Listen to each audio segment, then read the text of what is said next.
Saturday, it's the wedding day. It's time to get our makeup done. I curled my own hair because I wasn't gonna do that. So yeah, we're gonna get our makeup done now. The bride is somewhere around here. And we are at my cousin's house with her other sister. And yeah, so let's do our makeup. Okay. Y'all, I was just so grateful and excited to be spending this time with family. I rarely get to see this side of my family. It's probably every 3 to 5 years. So I always remember the Congo the way I left it. So every time I come back and it's something newer, something fresher, it's something modern, I'm always super excited because I'm like, yes, we are moving forward. We are making strides, right? We are getting to where we need to be. I mean, Congo can feed the entire continent. It's so rich in natural resources. And hello, Juvia's Place palettes. Come on, Black History Month. Okay, so we are all made up and ready to go. This is like wedding day chaos. Just everybody's all over, but everyone looks beautiful. Sorry I'm talking like that. My eyeliners are in. I'm trying to make sure I get them in or wear them for as long as possible. But yeah, I'll give you guys a quick little tour. Hein? Oui? Michel, les bijoux de Coralie sont où? Bijoux. Her jewelry. Oh, elle a déjà ça? Oui. Okay. Les chaussures de Coralie sont où? Me too. Good morning to Julie.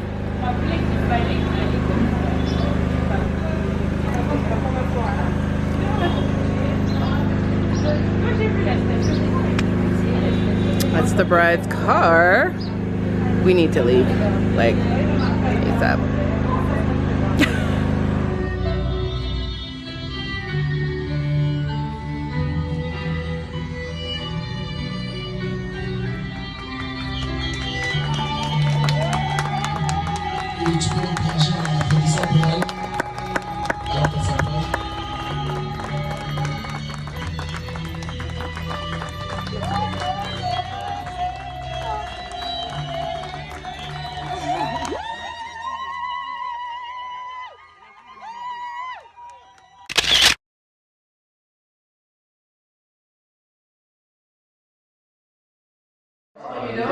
Really? Right. Okay, I had to lay this thing down, y'all. We are getting ready for the, well, it's supposed to be the evening or the reception, but because there's a curfew, everybody has to be home by 9 o'clock. It is currently 2:45. We have to be there at 3. But my cousin's still taking pictures, so we're gonna take our time. We're gonna indulge in a libation as we wait. And then go to my parents' house, eat something. You never leave your house without eating. Because you never know what they're gonna feed you when you get there. And then yeah, so I'll bring you guys along with me. I'm gonna try to take more like video of like just the area so that you guys can see what I can see. But the problem is I'm usually being driven or I'm in the middle, so it's hard to like capture the scenery, but I'm planning to do that. So, all right, see you in a little bit. Here we are at the house. For Jennifer's arriving. We're at the house. I think Jennifer's supposed to be arriving very shortly. Waiting for it to show up.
One thing that is so funny about the Congo, but is also very practical, is that they are very serious about their invitations.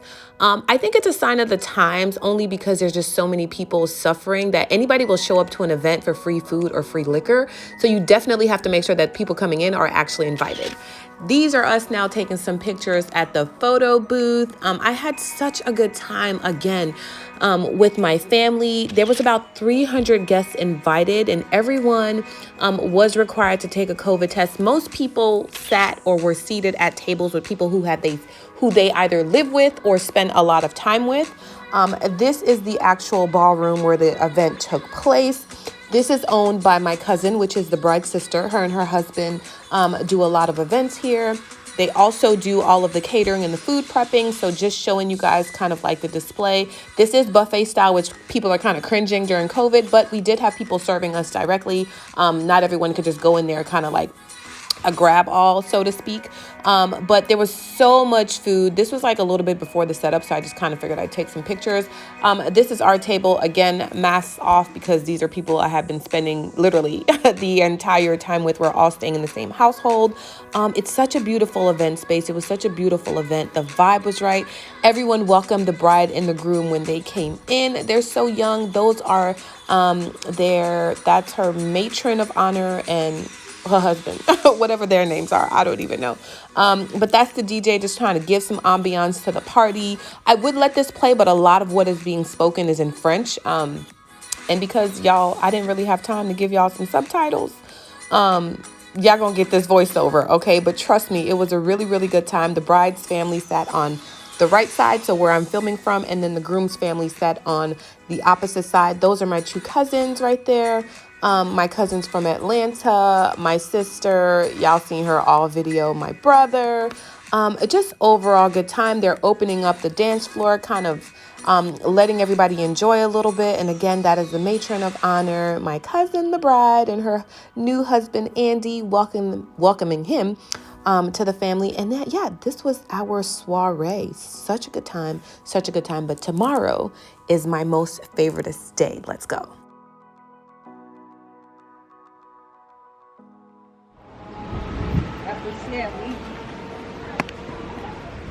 She's got her pots, her broom, flour, her rice. This girl's ready. That's it.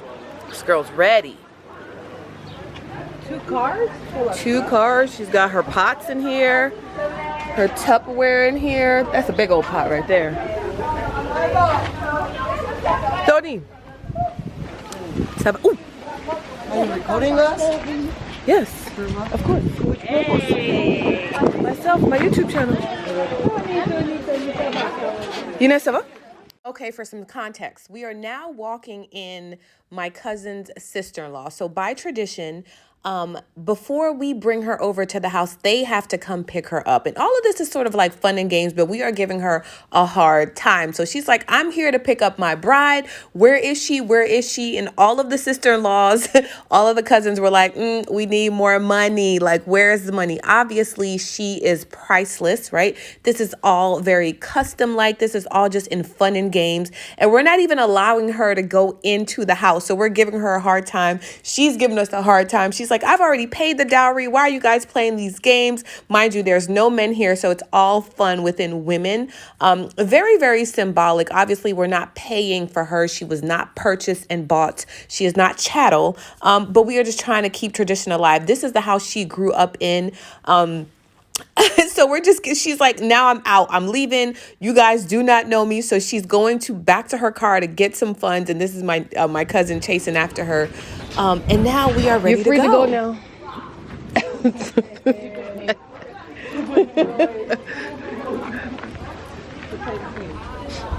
Come this way.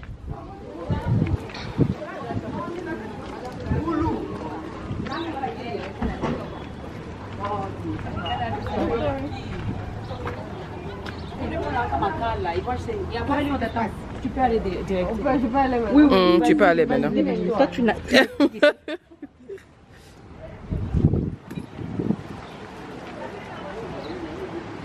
Inès, c'est où?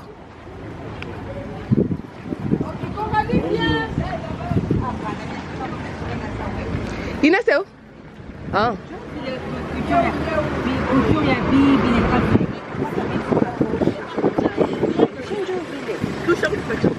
So we have arrived. This is my cousin's new home that she will be sharing with her new husband.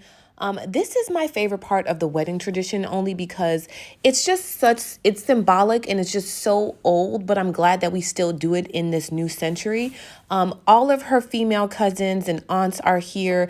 Typically, it's the younger sisters or the younger cousins or the younger female members of the family on the bride's side who come and help her. So we're bringing in like her barbecue. Everything has been purchased for her because the goal is to make sure that she, quote unquote, will be able to take care of her husband and she will be able to run her household.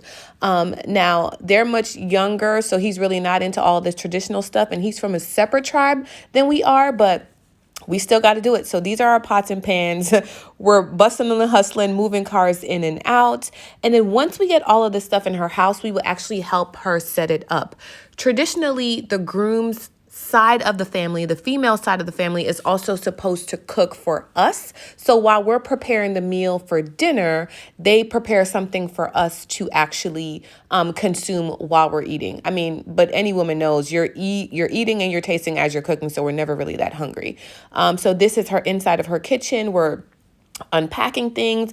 Those are her suitcases. We do everything outside except for her bedroom. She sets that up, but trust me, she's being sent with sheets, pillows, spoons, knives, serving utensils, glasses, any and everything. Oh, we had to kill those 2 chickens. That was dinner.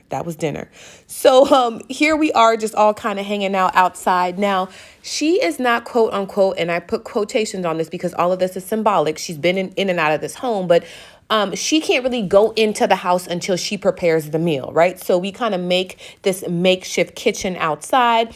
Everyone is delegated a task from the oldest female member in the family. In this case, my cousin's mom, my aunt, passed away 3 years ago. So her best friend was there with her. Technically, my mom should have been there, but my mom wasn't feeling very well. So the lady who is in the purple, who's turning her head right now, she is kind of like the spokesperson for the bride's side of the family. So we're all just kind of getting up. We've all been given our tasks. We've all been given what we're going to cook. So we've prepared everything. We've marinated everything. So now everything is just kind of cooking. So we all set up shop outside. Everybody's kind of getting up every once in a while, checking on their meals, making sure it's, cooking properly. We're not burning anything. But it's also an opportunity for us to spend a lot of time with our sister, who we won't see again in this setting, right? Never again is she going to be able to come into a house and be welcoming her husband's side of the family, as well as having all of her female side of the family help her cook her very first meal as a bride. So it's symbolic. This is the second time that I've done this. I've actually done this for her older sister, who is also kind of like my twin, and I'll pop up a picture there so that you guys can see. But I just love this time because we get to talk, we get to, share recipes, just little things in the kitchen that we would do differently. And it's just a really, really good time to have with family. We're eating, we're drinking. We're not really drinking or really eating. We're tasting as we go, right? We're tasting as we go, but we want to make sure that the meal that they first have from her hands are actually the best meal that he's had. Again, he's young, and they're more modernized, so they're not really into all of this like symbolism stuff, but it is very still important for our culture to get this done. So yeah, y'all, we done set up shop, all kind of stuff. There's some greens in that pot. Here's a shot of those greens. I just liked it because it was so futuristic. And here is my sister cooking some stuff. I'm just taking a picture of her. And so now this part, she is making the fufu for her husband the very first time. So this is like the most important meal. And this is kind of nerve-wracking because what happens is that the husband's side of the family comes in and they actually watch her do this. She doesn't know what she's doing, but my older cousin has got her. So she's just supposed to make this. So here she is in her fabric. Watch that flick of the wrist, y'all, because that's where all the magic happens. So that's actually her husband filming her. It's just such a good time. I just really love the upholding and the upkeeping of tradition, and I too want to be able to do this one day. So I hope y'all are enjoying.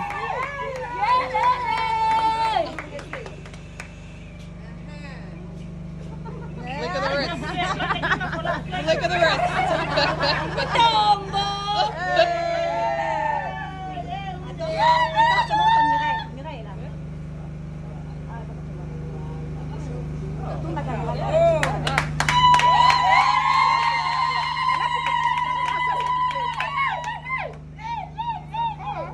Hi everybody, today is Monday. I guess you guys can see I've changed a little bit.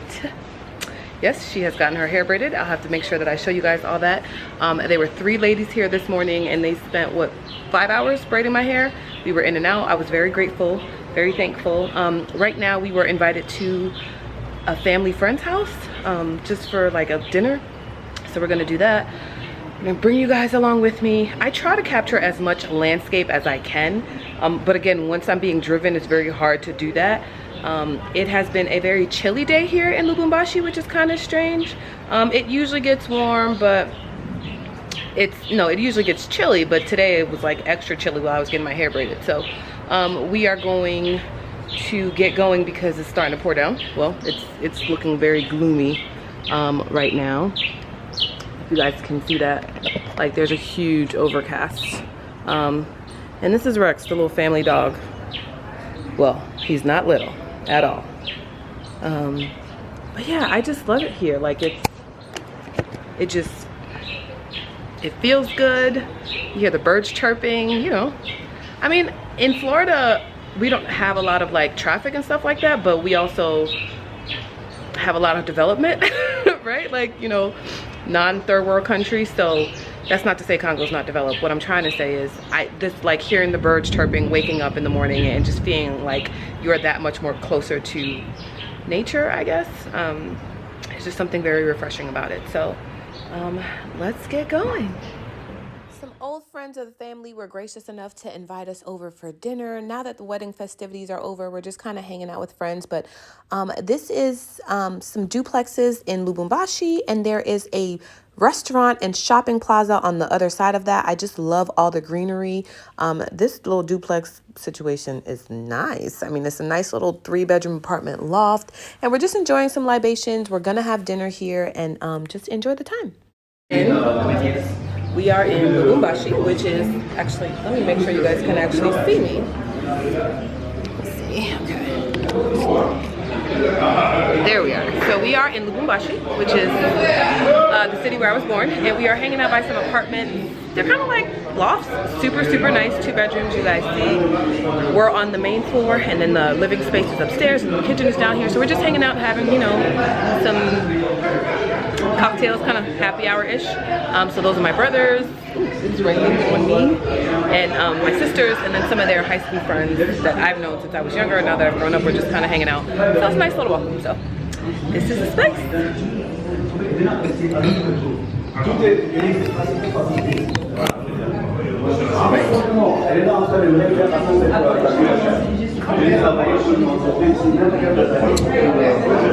Everybody hanging out. Oh, it's getting dark. Let me see if I can just set it up right. So this is a little kind of setup of what we were doing. We were having some hors d'oeuvres, a little bit of libations. We actually thought we were having dinner in their home, and they ended up surprising all of us by taking us out to this local restaurant. It's called La Boucherie, La Bouchère, which is kind of like the butcher. Very, very nice spot. It has a really nice view. It was kind of cloudy again on this day. Rainy, actually, for the most part. We ended up getting rained on, but it was a little bit of a walk from the apartment that we were in. So when I showed you guys that initial like backdrop with the green and you can see the lake, this is actually where this restaurant sits. I ended up running into my cousin-in-law who was there dropping off some libations for some huge event that they had the following day. But this spot is actually really, really nice. I think it's a standalone restaurant. There's only one of them in Lubumbashi, but it's very popular. My sister-in-law told me that it has been established for about 10 years. So it's been there for a while. It's very popular. There was not a lot of foot traffic on this particular day. It's probably around 6 or 7-ish, because I know we kind of started thinking about the curfew and what time we would have to leave and make sure that everyone was kind of satisfied. This is the table that we all sat at. It was just a really good time. Now, most of the people that I'm sitting at the table with are friends with my older brothers and sisters. So this is not my age group or my direct group of friends, but it was definitely nice to talk with them, just sit down and kind of just chit chat. It was a really, really great evening. Had some of the best sushi that I've had in a really long time.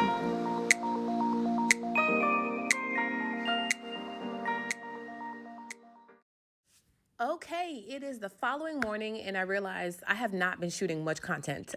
So a friend of ours, or a friend of my brother and sister-in-law, owns an airline company in the Congo. So we asked him if I can come to their private hangar and take some pictures. Y'all, I was feeling like a real VIP. So this is one of their private jets. That's the Sun.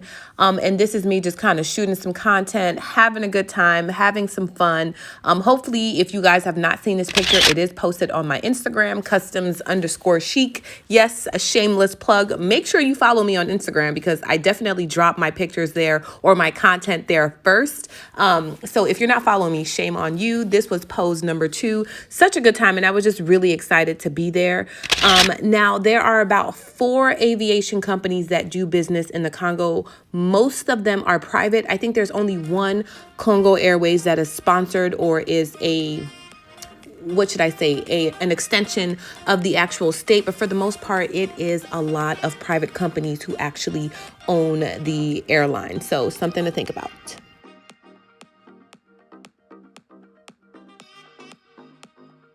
Okay, and there goes our photo shoot.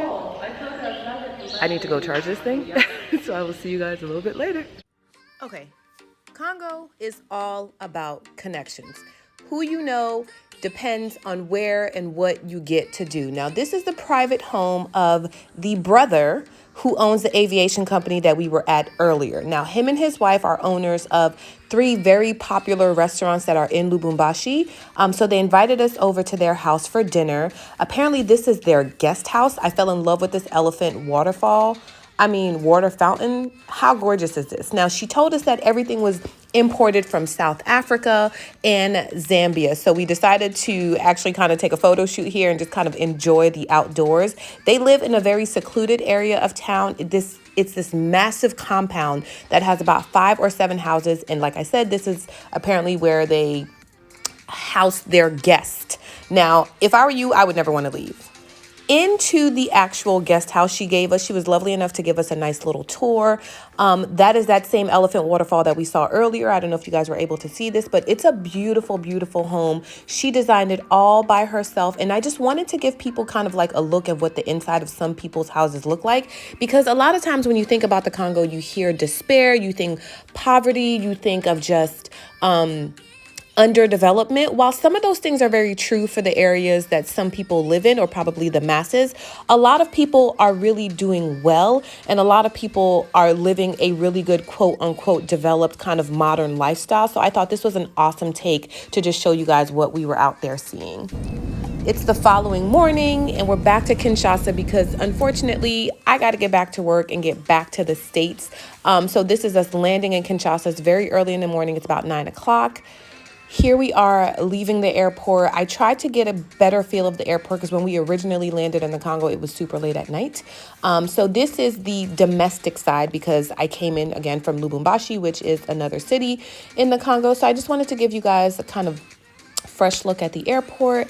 And then we were stuck in traffic for like eons. Again, Congo is very, very populous. I wanted to show this not to show how people were suffering, but just exactly just what their day-to-day lives were.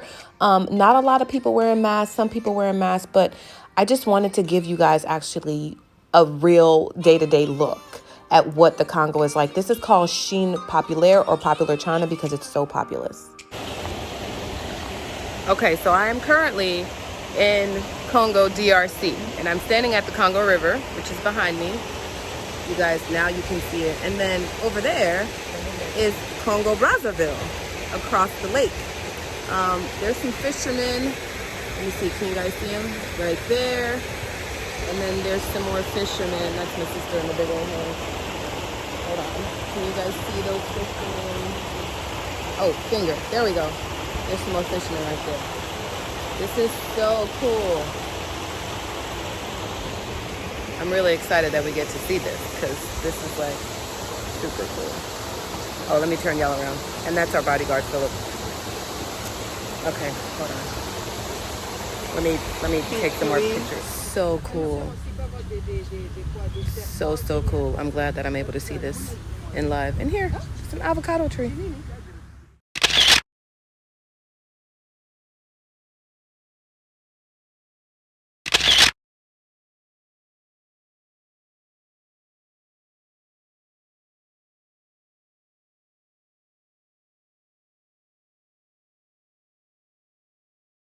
After the Congo River, we decided to take a quick trip to the mall. Most of the stores were pretty empty. There was not a lot of foot traffic, but I did just want to show you guys kind of what's out there.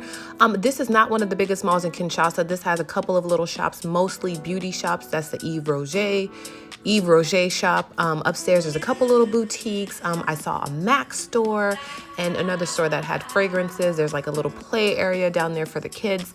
And here is just the traffic in Kinshasa. I wanted to give you guys sort of like another view of just how populous it is. There's a lot of foot traffic. There's a lot more people obtaining vehicles. So what happens is this big mashup of literally cars, pedestrians, and taxis, and it gets a little crazy sometimes, but that's part of the beauty of the Congo. And then we finally decided to go to the fabric store because obviously while there, I definitely wanted to get some threads made, and just beautiful fabrics all around. I just didn't know how much. Y'all heard that, Papa Champagne? That's for us. So we are finally checked in. We went through like 17,000 formalities. We filled out like 17 pieces of paperwork, none of which have been looked at, except for the COVID test. They did look at that because that is required. So now we are in the lounge. It's like 7:20 p.m. Whatever today's date is. Today's March 5th. And our flight's not until 10:30. So we figured we'd come hang out in the lounge, just kind of decompress and chill, become as comfortable as possible before our flight actually takes off. They'll probably start boarding within the next 2 hours or so. So we figured we'd get some food, some champs, and you know, ended how we came in, with a bang. So I'm gonna try to keep talking to you guys as we go. Our first layover is in Brussels, and then Michelle and I part ways. Say hi to my cousin Michelle. I go to DC, she goes to Newark, and then we meet back up in Orlando. Way to go, United. But yeah, here we are. Oh, and here she is with our champs. Melcy. Oh, let me move this out of the way. There we go. Ok. Oh oui, on va un peu boire et puis on va manger. Merci, c'est gentil de... Cheers. So little lounge.